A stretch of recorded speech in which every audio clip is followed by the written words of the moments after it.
Howdy,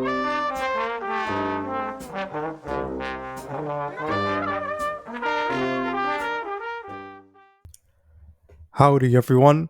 It's the Film Ranger, back here with another DC Roundup.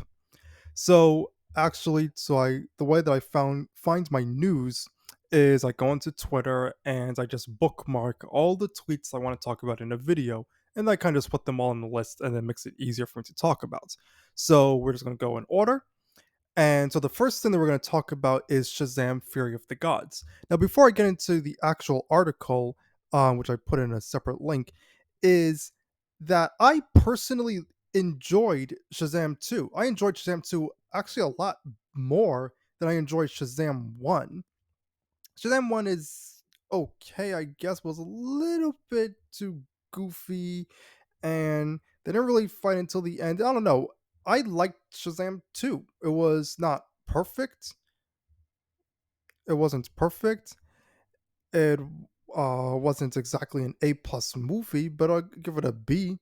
So personally, I was disappointed that it got such a low box office. But that's how it is, and I don't know. I really enjoyed that film, and I wish that it did better.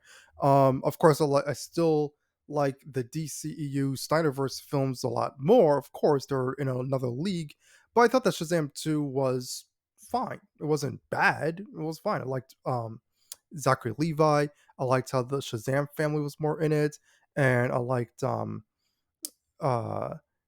Rachel Zegler and the other two sisters, Helen Moran and Lucy Liu.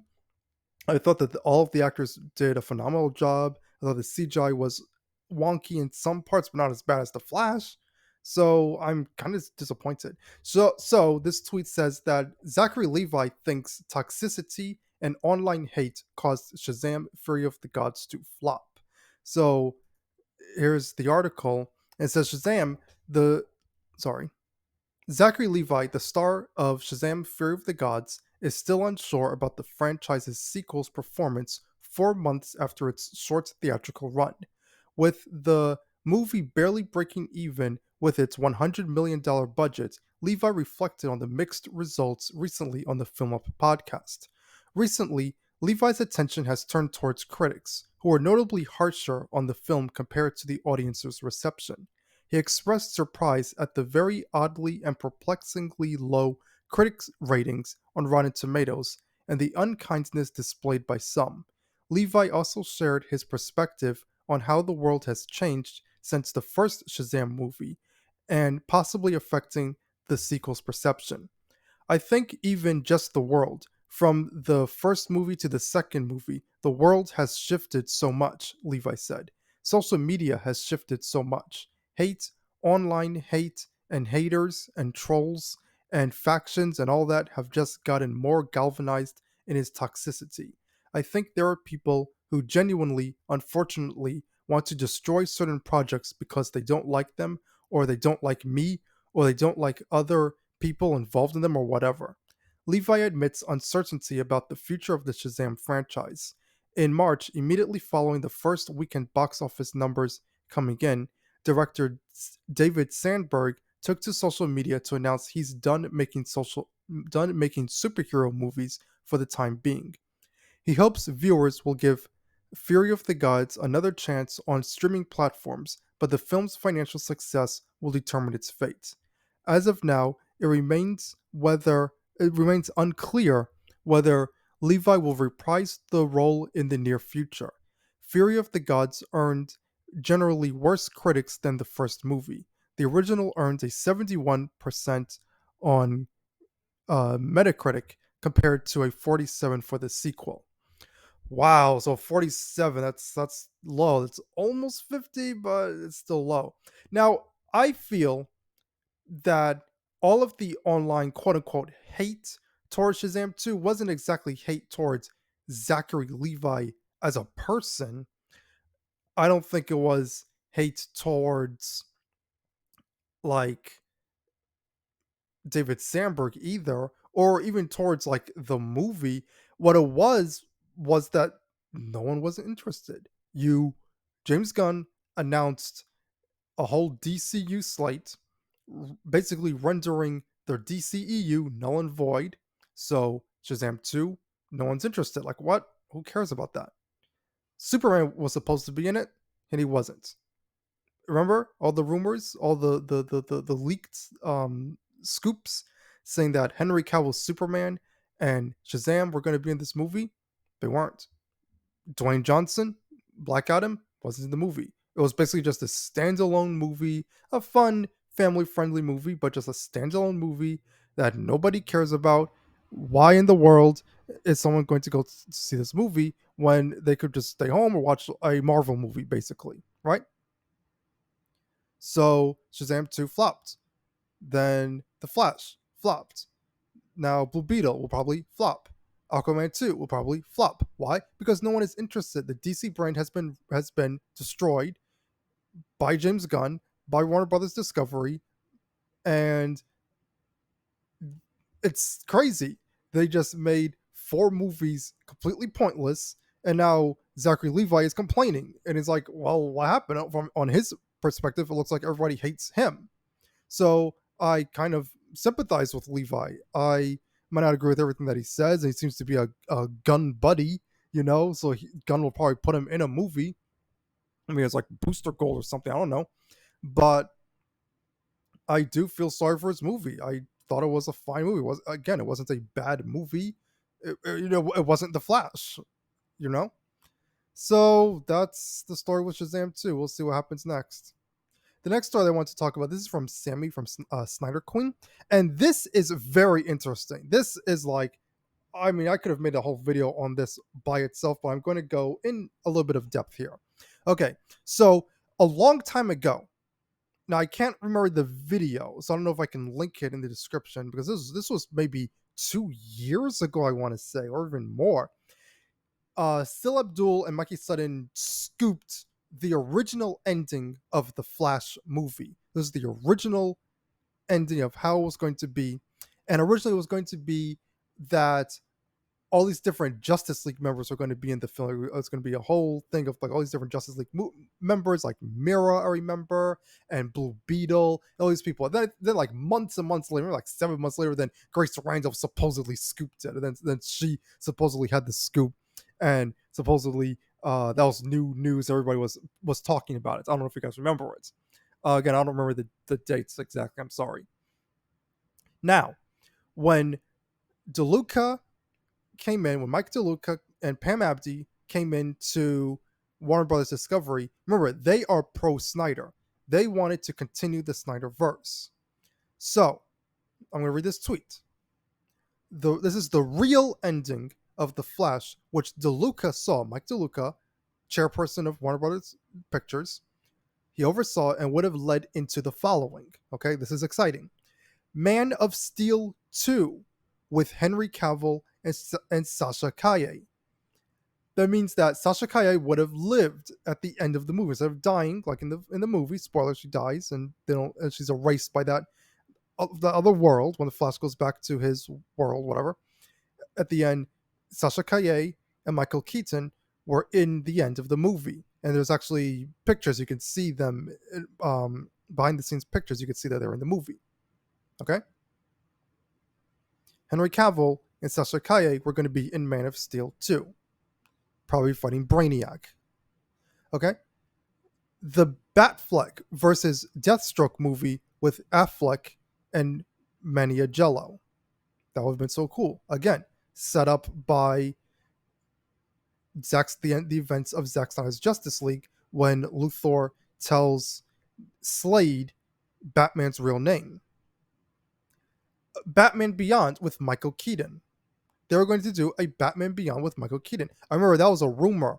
I read that probably in 2017 on We Got This Covered. I remember them saying that, and no one believed it, but it seemed it was true. Superman versus Black Adam. That's what Henry Cavill wanted to do. That's what The Rock wanted to do. That's what The Rock was really pushing for, was for a Superman versus Black Adam. The hierarchy of the DC universe was about to change. Remember that marketing?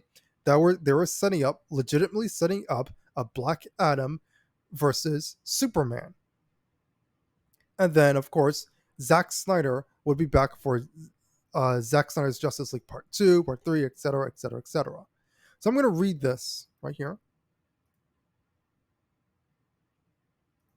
if it lets me. Okay. The real ending of The Flash.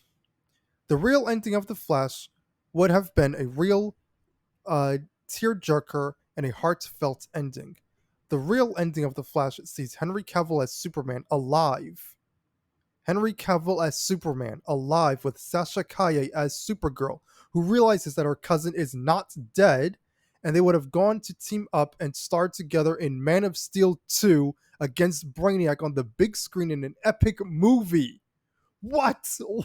What? Why couldn't we have gotten this? I would pay $30 to see this, and I wouldn't even spend a single penny to see Superman Legacy. Okay, we would have gotten Man of Steel 2 with Henry Cavill and Sasha Kaye against Brainiac. I can just imagine how epic that would have been, and we didn't get it.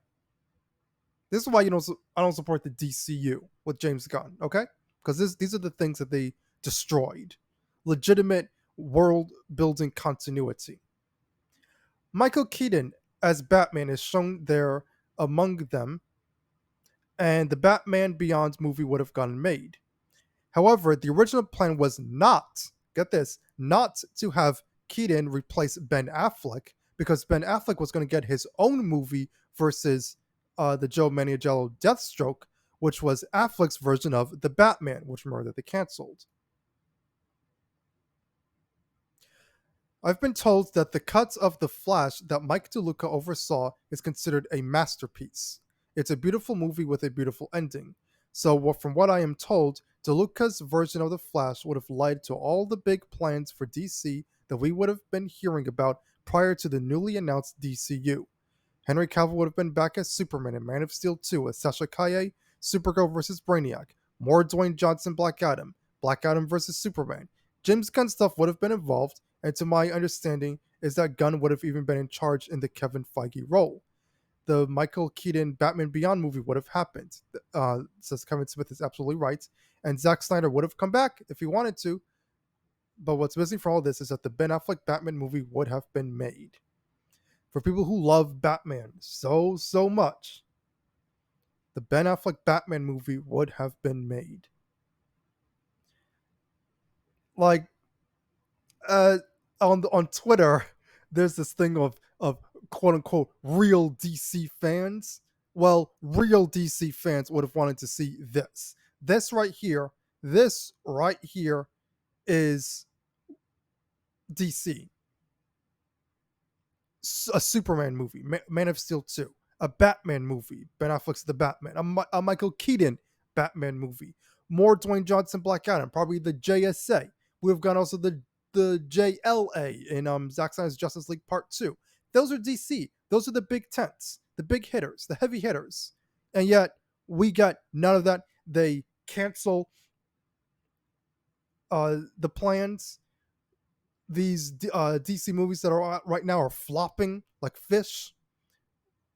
And we're going to get a complete or kind of complete reboot, confusing mess. I don't know what that is. This just makes me so upset because we could have seriously gotten a great DC. Black Adam was just the beginning. And another thing, it seems like this was been filmed. It looks like this was all filmed because again, we saw the behind the scenes photos of Sasha Kaye and Michael Keaton at the end of the courthouse scene. This was filmed and they scrapped it. And instead, we got that goofy scene that looks so fake. It looks like the actors, what's his name? Ezra Miller, and George Clooney. They're not even in front of the courthouse. It's so obviously reshot because they don't even show the father who just was released from prison at the end. It's so obvious that it's a reshot. It's just such a disconnect. That stupid scene of Ezra Miller's tooth falling out of his mouth. What? It's because James Gunn was like, we're not setting up any more universe. That's it. No more universe. For the DCEU, it's dead. I want my own universe. I want my own sandbox. I'm going to go from there. I'm going to pick people that I like, and they're going to continue. Like Blue Beetle's the first DCU character, but it's not the first DC movie. Confusingness. We're going to get some characters from Peacemaker where they're going to continue on, but then others like Henry Cavill is not going to continue on. It's a mess. A complete mess. A complete mess. So I'm going to stop right now, and it's enough for this video. I'm probably going to create another video later on tonight. Um, but those are the updates for right now. I wanted to let you know why the Snyder fans support Restore the Snyderverse, because perhaps if Warner Brothers Discovery does not want to do it, and by Warner Brothers Discovery I mean David Zaslav and James Gunn, because obviously Mike DeLuca and Pam Abdi are huge supporters of the Snyderverse, because they probably like the stories and they see continuity in a story, and they're not just going to end it abruptly, right? So it seems like, so that's why we support the Snyderverse. That's why we support Cell. We support Cell to Netflix, Cell to Universal, sell it to someone else. Okay, because if you guys don't want to do it, then someone else is going to. Hopefully one day we will get this. Hopefully one day we will honestly get this. Okay, so thank you for listening to my DC Roundup. I'll be back with another video. Be safe.